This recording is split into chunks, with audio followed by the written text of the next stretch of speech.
الا بغيتي غير تقولي ما تقوليش تيبين كاينه شويه اوبليجي لان واحد غيدوزك في ستوري من وراء، فهمتي؟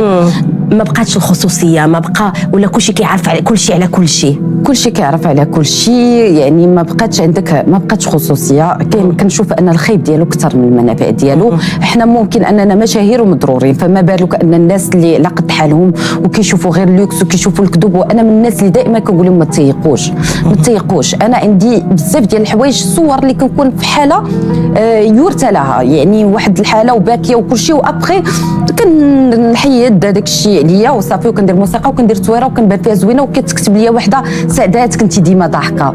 واش كتيقوا هذاك الشيء؟ راه كاين اللي كيمشي كياخذ غير قهوه في اوتيل وانت كتسحب وراه ساكن تما. الناس يعني ولاو كيجاهدوا على راسهم باش يخسروا فلوس باش يديروا هذا الشيء اللي كيشوفوه في لي ريزو سوسيو. باغ كونطخ شحال هادي كانوا كيدوها في قرايتهم، كيدوها في الحوايج اللي غينفعوهم. كنا كنشوفوا بعضياتنا بواحد الوحش، بواحد لي زابيل.